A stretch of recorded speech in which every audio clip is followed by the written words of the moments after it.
The sun sagged low over Brimstone Creek, bleeding orange across a town that looked half abandoned, half starved, and fully defeated. Dust rolled in slow, exhausted spirals along the main street. It caught on window panes, clung to boots, and settled inside the cracked lips of the few townsfolk bold, or desperate, enough to gather at the hanging tree. No one spoke. Hunger had stolen their voices long before fear finished the job. Ruth May stumbled as two deputies dragged her forward, her feet barely touching the ground. She looked more like a scarecrow torn from a dying field than a woman. Her dress hung off her in loose tatters, ribs showing through the faded fabric like the slats of an old shed left to rot.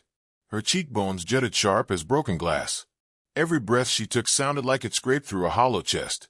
She didn't resist. Maybe she no longer had the strength. Maybe she'd already let go. Behind her, the murmurs of the crowd rose and fell like wind rattling through dead branches. No one dared step closer. No one dared beg the deputies to stop. They all knew the truth. It wasn't the law dragging Ruth toward the rope. It was the Harlan brothers. The gang lounged near the hitching post like wolves sunning after a meal. They wore pride like armor, cruelty like a second skin. Clay Harlan, the eldest, meanest, and most rotten of them, sat his horse sideways, arms folded, eyes cold. The sheriff hovered beside him, face pale, head low, like a man forced to watch his own conscience being gutted. Everyone knew the Harlans owned him. They owned the food shipments too, hoarding supplies in locked barns while families starved. Ruth had stolen one loaf of bread, one crust stiff enough to cut the gums of a starving person. Clay insisted the punishment must be public. To keep folks obedient, he'd said, as if obedience were life's highest virtue. Ruth's knees buckled when they reached the tree. The rope swung in the breeze, thick, rough, and frayed just enough to promise agony. She stared at it with eyes that no longer held any light. Only the memory of it. A boy's voice cracked from somewhere in the crowd. "Mama." Ruth flinched. Her breath hitched. She turned as much as the deputies allowed, searching for that voice instinctively. A woman yanked the boy back, shaking her head with wide, terrified eyes. Ruth saw them only long enough to let a broken smile ghost across her lips before the deputies pushed her forward again. Clay spat into the dirt. "Get it done." The sheriff's Adam's apple bobbed hard, but he nodded. He kept his gaze fixed on the horizon as if praying the world would swallow him whole. The deputies jerked Ruth upright and looped the noose over her head. The rope scraped her neck, burning the paper-thin skin already rubbed raw by the collar of her dress. She winced but didn't cry out. Her voice was barely a breath. "I stole it, for my child." Her words drifted like dry leaves. "He died, last winter." Clay laughed, loud and sharp, slicing through the heavy silence. "You're lying. Folks like you don't have young'uns. You have excuses." Ruth shut her eyes. Maybe she was praying. Maybe she was remembering the tiny mound of earth she'd pressed her hands into months ago, hands shaking too hard to finish the grave properly. The wind had blown her tears into the dirt before they ever had the chance to fall. The stool was kicked beneath her feet. Her body dropped. The rope snapped tight around her throat with a sickening jerk. Her legs thrashed, scraping at the air in frantic, dying circles. A strangled gasp escaped her as her fingers clawed helplessly at the rope. The world blurred, colors bleeding, sky fading, faces turning to smears of fear and indifference. Someone screamed. Someone else prayed. Most people watched in paralyzed horror, unable to look away from the suffering they had failed to prevent. Her heartbeat pounded wildly, then slowed, then sputtered like a dying fire. The silence deepened. A crow cawed from a rooftop, its cry slicing through the town like a black blade. And then, a single gunshot boomed across the street, echoing off a saloon's windows and slamming into the hanging tree with enough force to splinter wood. The rope snapped. Ruth fell like a rag tossed aside by the wind, hitting the ground in a crumpled heap. Air rushed into her lungs in a violent, painful gasp.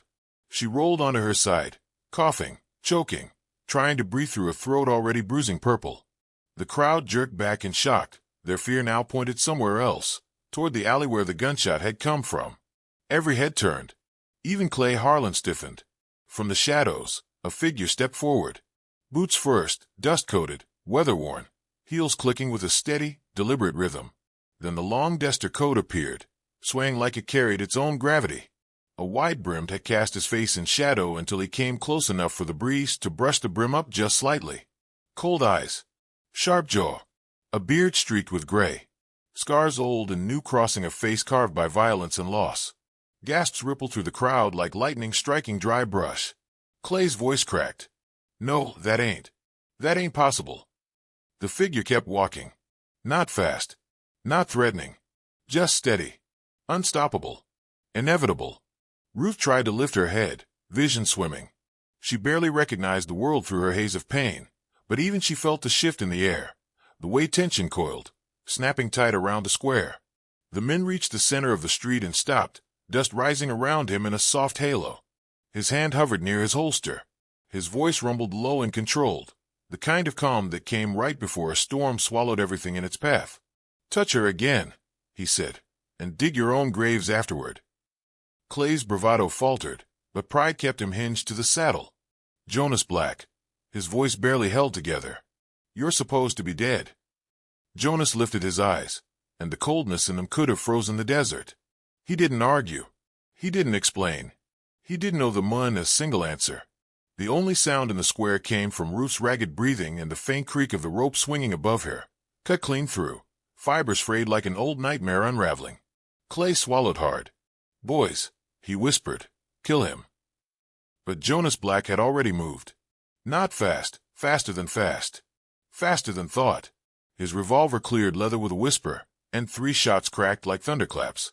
3 Harlan men dropped before their guns even pointed in his direction. The remaining outlaws lurched backward, shaken by the impossible precision. Panic shattered their confidence. A few stumbled toward their horses. Clay's voice rose into a furious snarl, but his men didn't listen. Jonas didn't chase them. He holstered his gun, walked to Ruth, and knelt at her side. His expression softened, not much, but enough for anyone watching to know that the woman's life meant something to him. More than he had expected. More than he had let himself believe. He slid an arm beneath her shoulders and lifted her gently. Her head lolled, eyes fluttering, breath thready but still there, still fighting, even after the world had tried to hang her for being hungry.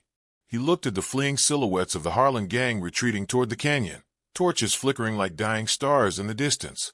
"They started this," Jonas said under his breath, voice as cold as the steel at his hip.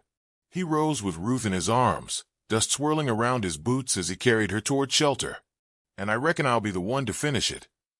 Jonas Black stepped fully into the fading daylight, the sun striking the long duster coat that dragged behind him like a shadow born from some darker world. Dust clung to the hem, carried by boots that moved with the rhythm of a man who feared nothing and expected even less. His beard, streaked with gray, framed a jaw hardened by years of violence and silence. But it was his eyes, icy, steady, unyielding, that made the entire street seem to shrink beneath the weight of his presence. Cold eyes. Eyes that had watched life leave too many bodies to count.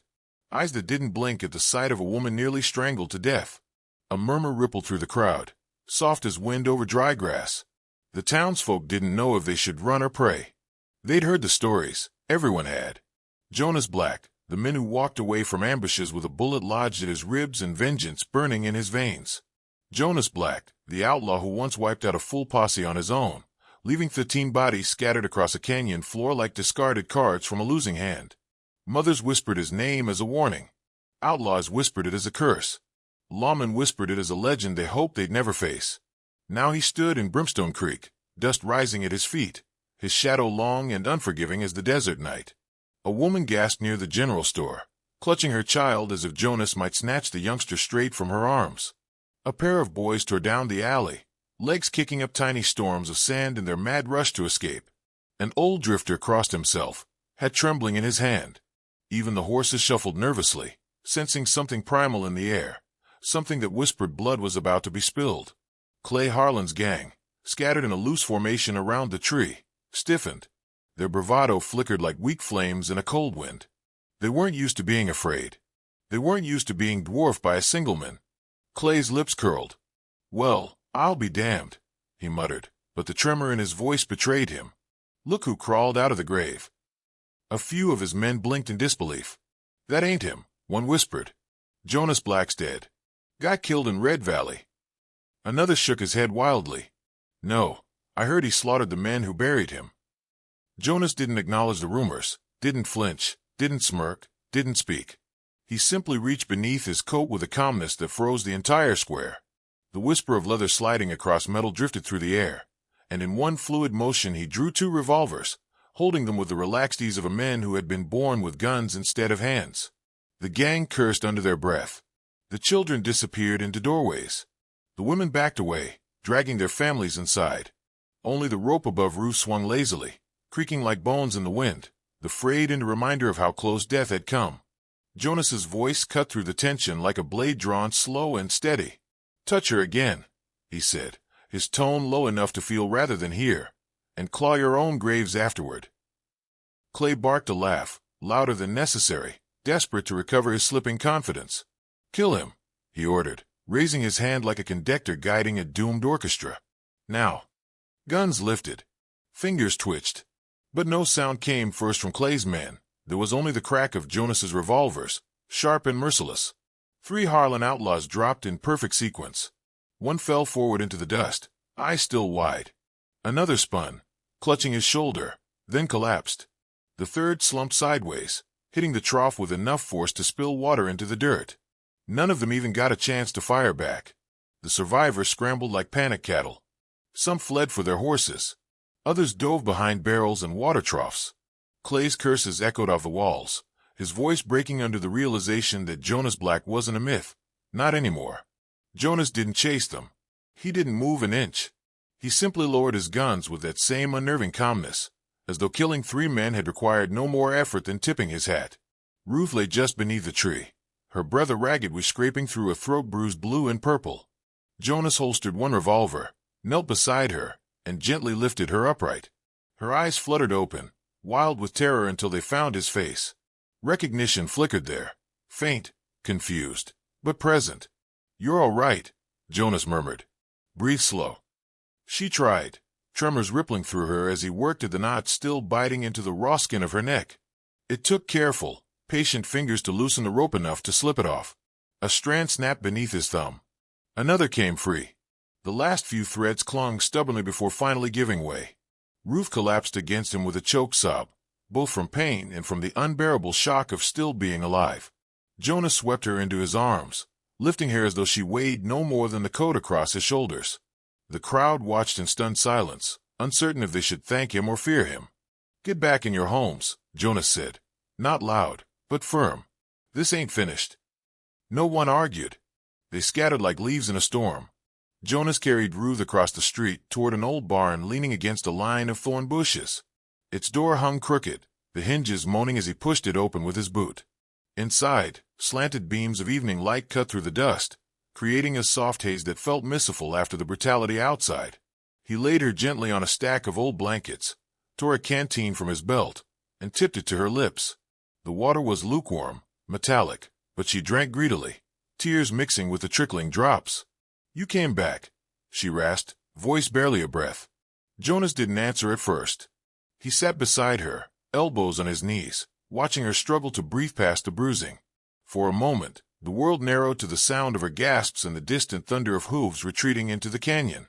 "I knew your husband," he finally said, each word carved from the weight of memory. "Years back, before Clay took everything from him." Ruth blinked, tears pooling again. He talked about you." Jonas clenched his jaw. He shouldn't have had to die the way he did. She swallowed hard, wincing. Why are you here?" Jonas looked toward the crack in the barn wall where the sun dipped behind a ridge, bathing the dust motes in gold. The shadows lengthened across the floor, dark and heavy, mirroring the years he'd spent running from something he couldn't bury. "I came because Clay Harlan keeps burning towns," he said quietly.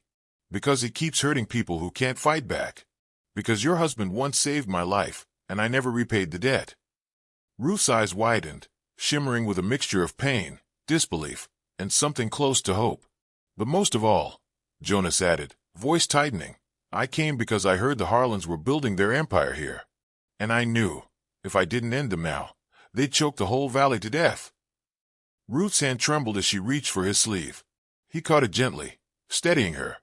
Outside, the wind shifted, carrying the faint echo of distant riders regrouping. The storm hadn't ended. It had only paused. "Rest," Jonas said, adjusting the blankets around her. "You'll need your strength. Clay's not done, and neither am I." The barn fell quiet. save for Ruth's slow, steady breaths returning to her chest.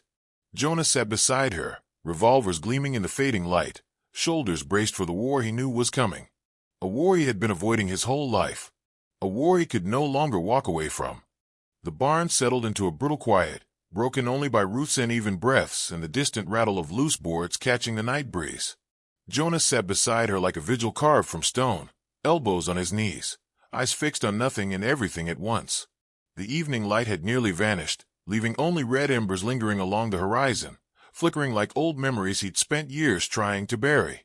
Ruth shifted slightly, her voice trembling. "Clay knew you," she whispered. "He looked like he'd seen a ghost." Jonas didn't answer right away. His fingers curled slowly into a fist, knuckles widening, as if gripping a memory too hard might finally crush it. But nothing could crush what had already been branded into his bones. "I wasn't always his enemy," he said at last, voice low, hollowed by time. "Years back, we rode together. Same gang. Same horses. Same blood on our hands." Ruth blinked, stunned. "We knocked over a convoy near Widow's Peak," Jonas continued, staring past the barn wall as though he could see the mountains from here. "Gunfire everywhere. Men screaming. Dust thick enough to choke. But we were winning. Until Clay saw the gold crates, saw what they were worth. Greed twisted his face like something unholy." Jonas exhaled, a long, bitter breath. He figured he didn't need me anymore.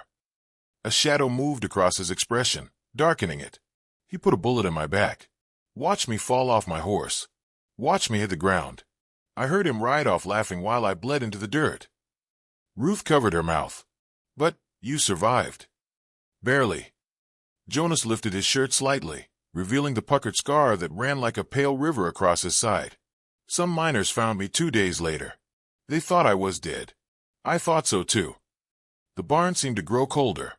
Outside, wind pressed against the door, as if the night itself leaned close to hear his confession. "I disappeared after that," he said. "Let the world think Jonas Black was gone. Rode alone. Trusted no one. But Clay kept growing, spreading his poison across every town he touched. I knew one day our paths would cross again. Just didn't expect it to be like this." Ruth's fingers trembled as she reached for the blanket around her shoulders, pulling it tighter, not for warmth, but for courage.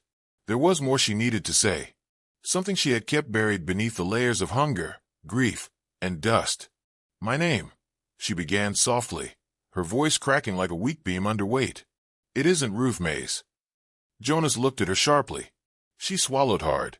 It was Ruth Black. Before everything fell apart. The words crashed through him harder than any bullet could. She continued, tears gathering. "Your brother was my husband. I took his name the day we married. Wore it proudly. Thought it would mean a life of hope. But after Clay's men killed him, I couldn't bear to hear it anymore. Couldn't bear what people whispered. So I changed it. Ran from town to town. Hid in places no one cared to look." Jonas stared at her, really looked at her, for the first time since cutting her from the rope. The bruises on her neck, the starvation hollowing her cheeks, the exhaustion weighing down her bones, all of it sharpened into a story he'd been too blind to see. "You came here because of Clay," he murmured. She nodded. "I thought if I could expose what they were doing, maybe I could get justice. But they were already too strong. They controlled the food, the sheriff, the roads, the ranchers. People don't fight them. They can't. Clay took everything from this valley and left the rest to rot." Jonas dragged a hand down his face. The pieces fit together now, the haunting familiarity in her eyes, the desperation in her voice, the fire that had flickered even when the rope tightened around her throat. "You should have told me," he said quietly. Ruth's expression crumpled. "I thought you hated your past. Hated everyone tied to it. I didn't know what you'd do if you saw me again." Jonas shook his head slowly. "I would have kept you safe. I would have buried Clay sooner." Outside, a distant door slammed. Then another. The sounds crept through town like nervous footsteps. Brimstone Creek was settling into the kind of fearful quiet that only came when darkness brought more danger than daylight. Ruth followed the sounds with her eyes. "You saw what they did to me for stealing a crust of bread. Imagine what they've done to others." Jonas didn't have to imagine. He'd seen towns like this before, places choked by fear, starved under tyrants, hollowed out until nothing remained but silent houses and restless ghosts. You said Clay wants the valley, Ruth whispered. He wants more than that, Jonas replied. He wants control. Territory. Tribute. Every rancher pays him or starves. Every shopkeeper bows or burns. Every sheriff becomes his puppet or buries his badge with his life. Ruth shuddered. He's turning this place into a kingdom. Into a graveyard, Jonas corrected. Silence stretched between them, thick and heavy. Then Ruth sat up straighter, pain etched in every movement but determination burning through her eyes. We need to stop him. Jonas studied her, this woman who'd been swinging from a rope hours earlier, who'd crawled through grief no human should endure, who now looked like she'd rather die fighting than live another day in chains. He rose slowly. You don't owe me this fight. Ruth squared her shoulders. I owe myself. I owe your brother. I owe every family Clay has crushed. You saved my life, Jonas. Now let me help you take his. The barn door rattled as a gust of wind slammed against it. Jonas stepped toward a corner where a crate sat buried under dust. He pushed it open and pulled out a revolver, old, polished, well-kept despite its years. He tossed it to Ruth. Her fingers closed around the grip with surprising steadiness. We train at dawn, he said. She blinked. You trust me with a gun. I trust the fire in your eyes, Jonas answered. You survived the rope, Ruth. That makes you more dangerous than any outlaw I've ever ridden with. The following morning came with a blood-orange sunrise spilling across the plains. Ruth stood in the barnyard, weak but determined, holding the revolver with both hands. Jonas positioned himself behind her, guiding her grip, adjusting her stance, teaching her how to breathe with the weapon as if it were an extension of her heartbeat. At first, her shots tore holes in the dirt, then the fence, then the side of a barrel. But she didn't quit, not once. Sweat stung her eyes, muscles trembled, throat burned, yet she kept shooting. By the 10th round, she hit the tin can on the fence post. Jonas let a slow smile crack his hardened face. Your hands are steadier than mine were at your age. Ruth reloaded. I'm not the same woman who stood under that rope. No, Jonas said, watching her with something like pride. You're stronger. They trained until the sun climbed high, until Ruth's fingers blistered and her arms trembled. Every shot echoed across the valley like the promise of a storm gathering strength. As the day faded into gold, Ruth holstered the gun with a confidence she'd never imagined possessing. She looked at Jonas, breathless, fierce, and alive. We're going after Clay, she said. Jonas nodded. Not just after Clay. After every man who follows him. Ruth didn't flinch. Then let's finish this.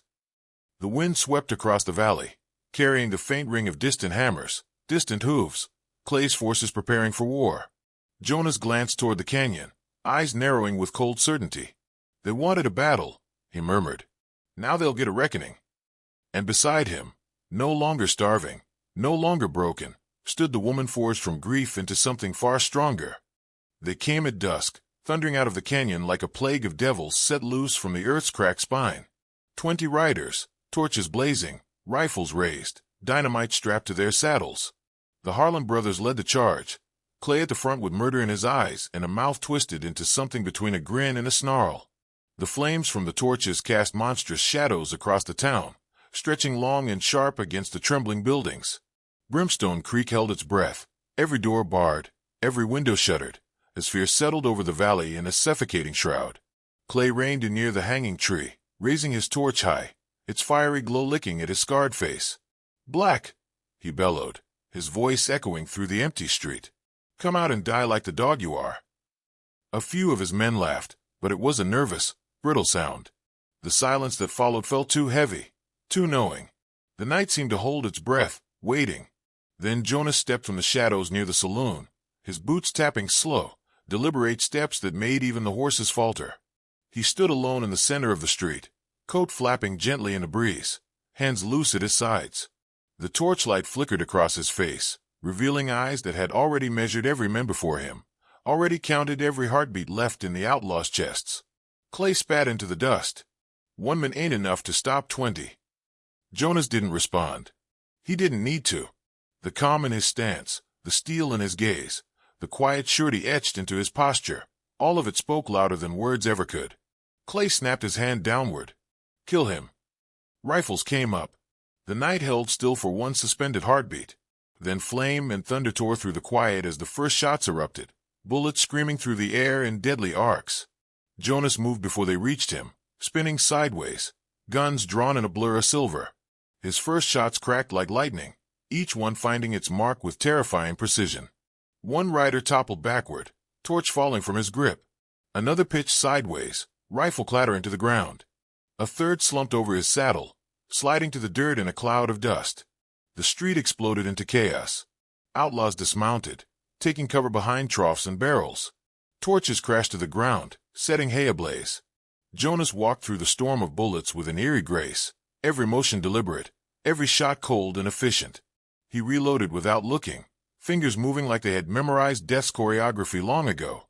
Above the gunfire, another shot tore through the night. Sharp, clean, precise.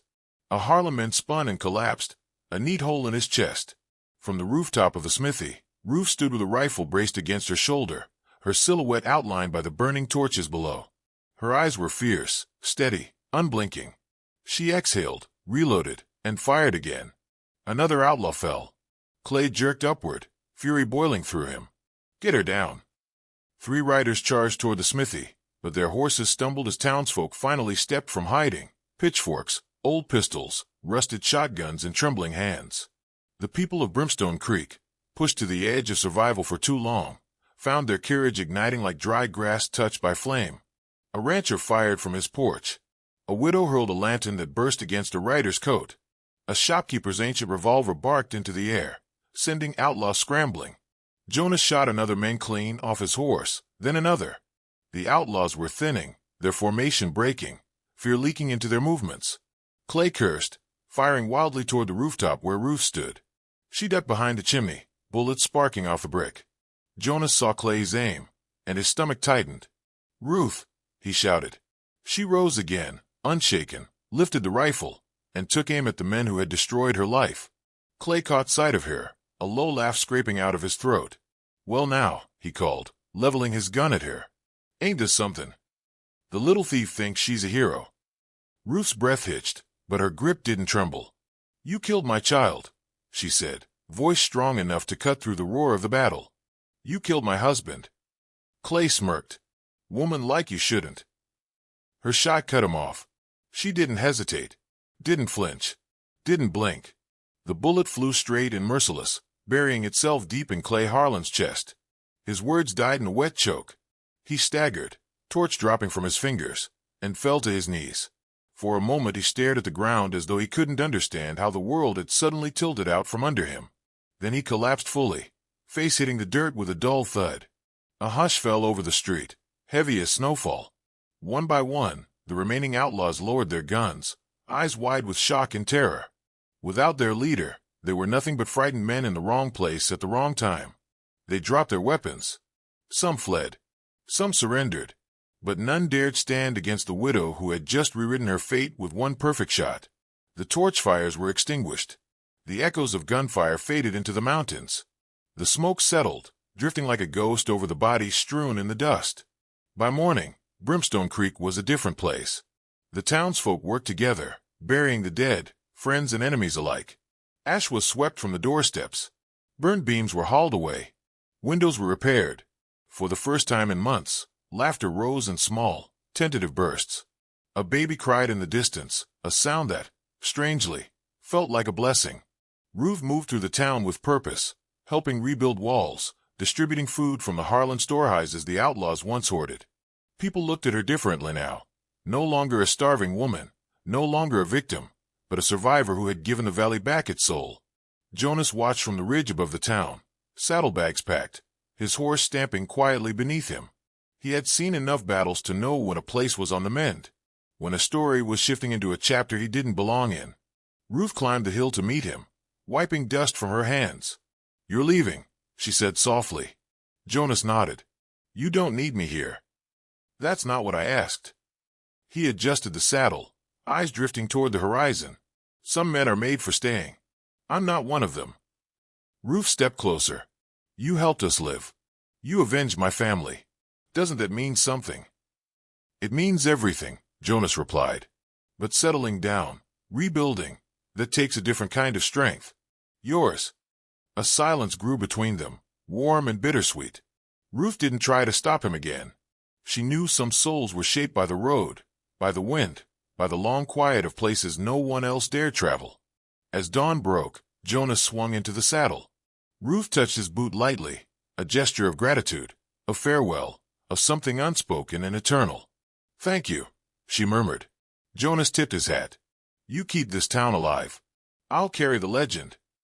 He rode west, the rising sun casting his figure in gold. His silhouette grew smaller, swallowed by the horizon, but his presence lingered like a story carried on the breeze, strong, unwavering, unforgettable. And down in Brimstone Creek, people whispered the final truth. Some legends ride away, others stay behind to keep the light from ever dying.